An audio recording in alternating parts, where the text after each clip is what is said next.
Is there a threat to Allied forces in Europe? Apparently not. They concluded that the planet Earth and the human race had been under some kind of survey or observation going on for hundreds, if not thousands of years. They concluded in 1964 that there were at least 4 different groups coming here, observing us, surveying us, analyzing us, closely watching us, what we were up to, what we were doing.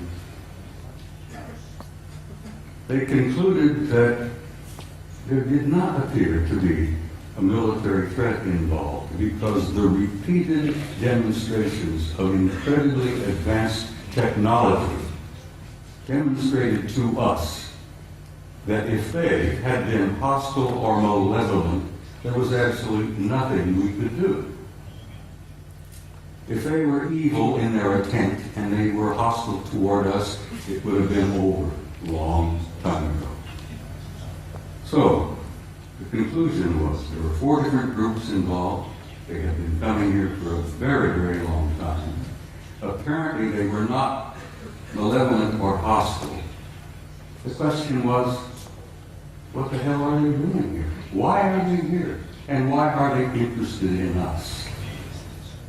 Well, they did not know in 1964 what their agenda or their motives were. And I will tell you honestly and frankly that even today, our authorities, our senior military, our national security people, still don't totally grasp what their motives are, what their agendas are.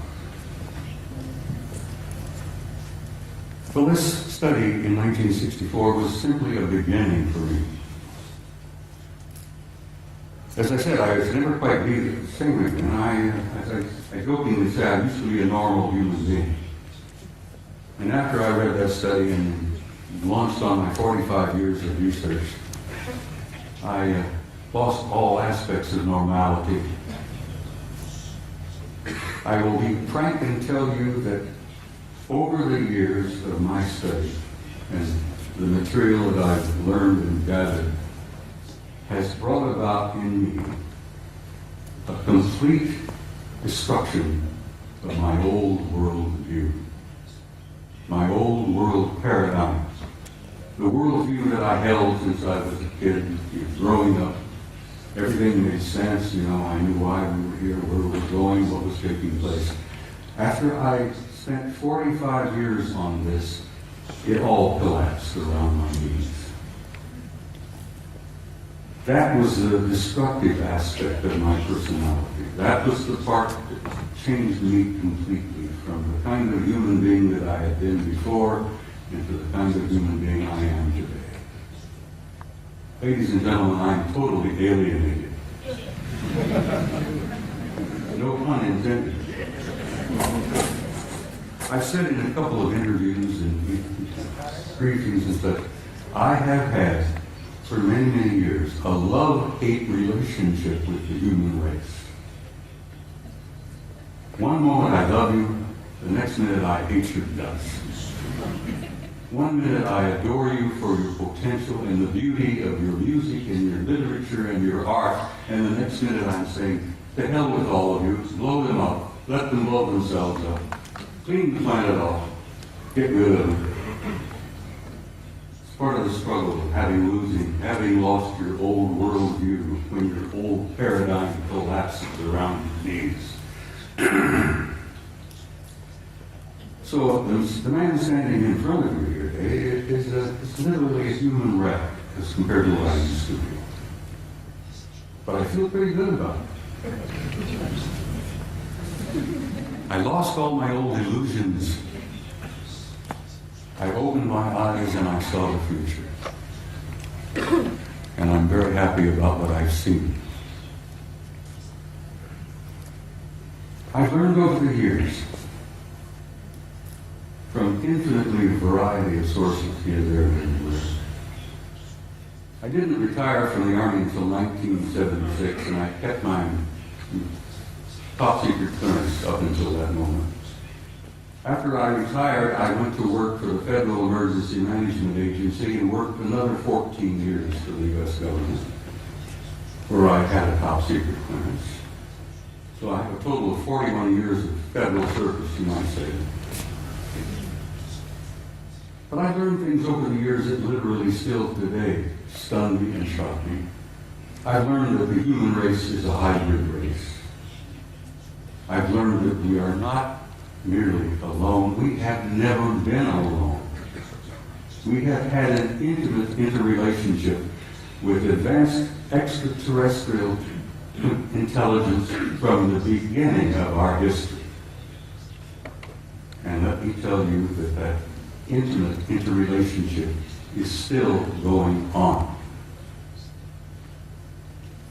This one race in particular apparently re-engineered us as a species about 200,000 years ago.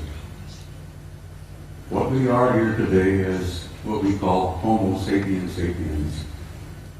You're an engineered creature. Your genetics has been manipulated. You're not the same that you were, and you are not the same of what your children and grandchildren and great-grandchildren will be in the next 100 years. The human race is going through a transition. And it's more than a transition. It's what I've learned to be a transcendent transformation into a new race, into a new future. And your descendants will be as different from what you are here today as what you are from old Australopithecus 500,000 years ago. It's not something to be afraid of. Something to look forward to. You're growing, you're developing, you're becoming a new race, you're becoming a new species. Your grandchildren, your great-grandchildren, your descendants on in the next century or two have destiny in the stars. Don't you doubt that for a minute.